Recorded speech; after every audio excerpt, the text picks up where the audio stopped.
Article 1, c'est une association qui lutte contre l'inégalité des chances. Voilà, notre idée, notre conviction, c'est qu'il faut accompagner les jeunes issus de milieux défavorisés dans leur orientation, dans leur accès aux études supérieures et jusqu'à l'accès à l'emploi. Et c'est le métier de Article 1 depuis plus de 15 ans.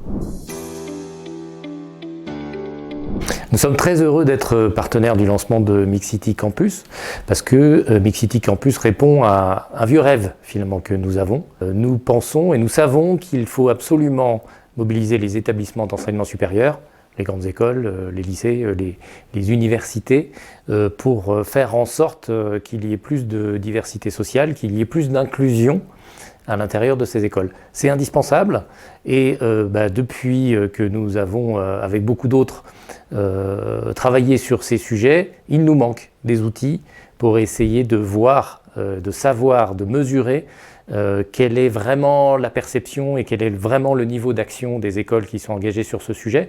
On est aujourd'hui encore beaucoup sur le registre de la bonne volonté. Il est encore difficile aujourd'hui de faire la part des choses entre les actions qui ont de l'impact et les actions qui en ont moins, pour être clair.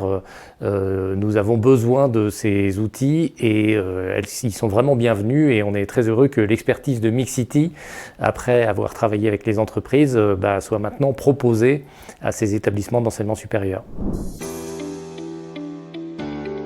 La mesure, c'est évidemment important parce qu'on a besoin de mesurer pour savoir ce qu'il en est, se donner des marges de progrès.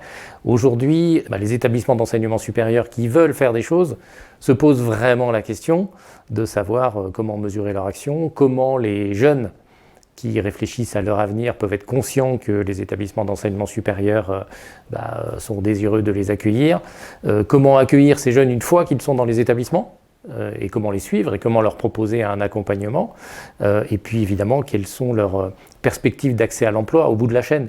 Et ça, sur toutes ces dimensions, il nous faut absolument des chiffres, il nous faut absolument de la mesure. Aujourd'hui, on travaille, j'allais dire, un peu sans filet. Voilà, c'est-à-dire que les établissements développent des actions, il y a des établissements qui sont très engagés, qui font des choses formidables pour diversifier leur sourcing de recrutement, pour travailler sur les modalités de concours, pour accompagner en amont des élèves pour qu'ils puissent être en capacité de se présenter, pour les accueillir une fois qu'ils sont là. Mais ils sont un peu démunis quand il s'agit d'expliquer quel est leur impact, d'expliquer quels sont leurs chiffres et puis de piloter leur politique et les moyens qu'ils vont dédier à ces sujets.